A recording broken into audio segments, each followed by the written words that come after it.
In 1911, a 19-year-old Ponca man named Willie Cries for War signed a lease on 120 acres of his own allotment. In exchange, he would get $1,000 a year and 12.5% of anything pulled out of the ground. 9 years later, the man who signed that lease with him was worth $85 million and controlled roughly a tenth of the world's oil production. Cries for War spent his final years living in a spare bedroom in his relative's house. His money, long gone. The man on the other side of that lease was Ernest Whitworth Marland. Marland was a Pittsburgh lawyer who had made himself a millionaire drilling oil in Pennsylvania, then lost nearly all of it in the financial panic of 1907. In 1908, broke, he and his wife moved to the brand new state of Oklahoma. He spent 3 years drilling dry holes around Ponca City, living on credit at the Arcade Hotel. What he was chasing was a hillside southwest of town that he believed sat on a geologic dome, the kind of formation he had learned as an amateur geologist that traps oil underneath it.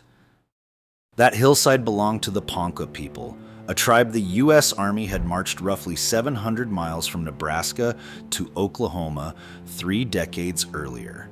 The exact crest of the hill Marland wanted was a tribal cemetery where the Ponca placed their dead on wooden burial scaffolds rather than in the ground.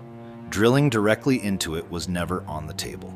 With help from the Miller brothers of the neighboring 101 Ranch, Marland negotiated with Chief White Eagle and got permission to drill a short distance downslope from the graves, on the allotment belonging to Willie Cries for War. When the well came in as a gusher on June 11, 1911, at 120 barrels a day, White Eagle warned that it would bring bad medicine to Marland and to the Ponca. The Miller brothers, who'd brokered that goodwill, were doing the same thing on a much larger scale across the rest of the reservation. According to historian Michael Wallace, they leased and bought tens of thousands of acres of Ponca land, mineral rights included, often paying no more than a sack of flour or a few scraps of meat for it. In 1920, a federal grand jury indicted the Miller brothers on 49 counts for defrauding the Ponca of land. They pleaded guilty to illegally acquiring Indian land valued at more than $380,000. A federal appeals court later overturned the ruling. Marland, meanwhile, was assembling an empire. He rolled his wells into the 101 Ranch Oil Company, then in 1921 consolidated everything into the Marland Oil Company, headquartered in Ponca City. By 1920, he and his partners controlled an estimated 10% of the world's oil production, and Marland's personal fortune was put at $85 million, something like $1 billion today. The company didn't stay confined to Oklahoma. It expanded into Texas, Colorado, California, Mexico, and parts of Central and South America. By 1922, nearly 600 Marland filling stations stretched across 11 states, from North Dakota to Indiana.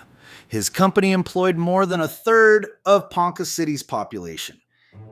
He gave the town a hospital, parks, and a few years later, a 27-foot bronze statue called the Pioneer Woman, unveiled to 40,000 guests with a radio address from President Herbert Hoover. Asked once why he did not commission a monument to the Ponca or the Osage instead, given how his fortune had actually been made, Marland's answer was recorded simply. The Indian, he said, was not the vanishing American. The Pioneer Woman was. He built himself an Italianate mansion modeled on a Florentine palace and filled it with fox hunts and polo matches for Ponca City's wealthier white residents.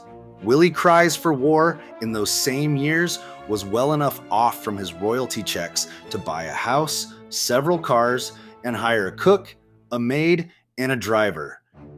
It didn't last for either of them.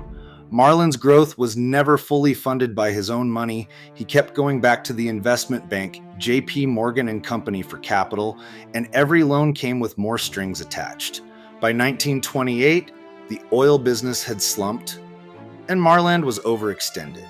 That May, Morgan's people told him to give up the presidency and take the ceremonial title of chairman instead. 2 months later, in July, Marland had the adoption of his niece, Liddy Roberts, legally annulled and married her. She was 28, he was 54, and the two of them left on an extended honeymoon. While they were away, the paperwork kept moving without him.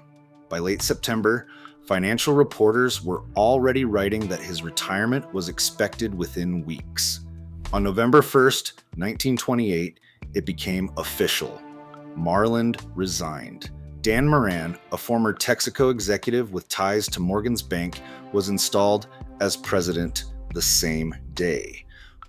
Within months, Moran had pushed out most of the managers who'd built the company with Marland and negotiated a merger with the Continental Oil Company.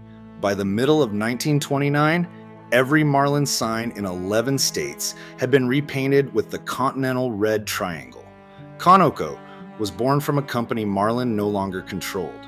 He went on to become a United States congressman and then governor of Oklahoma through the 1930s, but the fortune never came back. He died in Ponca City on October 3rd, 1941, of heart disease, 67 years old, with almost nothing left of the wealth he'd built twice and lost twice. The wells and the refinery he left behind kept running under new owners for the rest of the century, and the bill kept coming due for the people living closest to them. Marland's refinery, built in 1918, a few blocks from the Ponca village of White Eagle, had been dumping petroleum waste into the Arkansas River almost from the day it opened. By 1989, residents near the plant, by then owned by Conoco, were suing over black slime oozing into their basements and benzene showing up in their own groundwater samples. Conoco settled without admitting fault, agreeing to buy and tear down or relocate roughly 400 homes. The company that inherited the refinery, Conoco Phillips and later Phillips 66, has quietly bought and raised dozens more houses since, in a pattern that tracks closely with where the groundwater still exceeds federal benzene limits. Kay County, where Ponca City sits, now has one of the highest cancer rates in Oklahoma.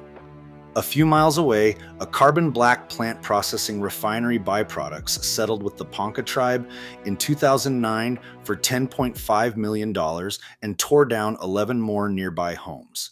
And starting in the late 2000s, wastewater injected underground from fracking operations across the state turned Oklahoma into what seismologists called the earthquake capital of the world. From an average of 2 magnitude 3 tremors a year before the boom to 903 in 2015 alone. On September 3rd, 2016, a 5.8 magnitude earthquake, the largest ever recorded in Oklahoma, struck 15 miles from White Eagle.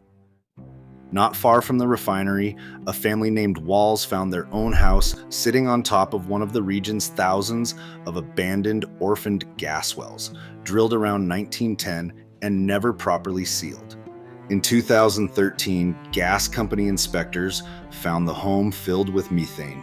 The Walls spent 3 years living out of hotels while the state tried and largely failed to vent the gas. On Father's Day, June 18th, 2017, still living in debt and still unable to find the leak, Chris Walls was found dead in the family garage. His wife believes the house had a lot to do with it. State regulators estimate there are somewhere between 25,000 and 100,000 orphaned wells scattered across Oklahoma today, with no company left to hold responsible for any of them. The well that started all of it, Willie Cries for War Number 9, kept pumping oil for 65 years. Records show it finally went dry in 1976, the same year Willie Cries for War himself died. Today, the Ponca Tribal Cemetery still sits on that same hillside, half a mile from where the original well came in. From the graves, you can still see southeast toward the rivers the Ponca once lived beside in Nebraska, But to the north, the view is now blocked by a different hill entirely, the Ponca City Municipal Landfill, built taller than the burial ground it looks down on. Somewhere beyond it, past where the eye can follow, sits the refinery Marland built in 1918, still one of the oldest and largest crude oil refineries in the country, still operating under yet another company name, having outlasted the man who built it, the tribe he leased it from, and the fortune it was all supposed to be worth.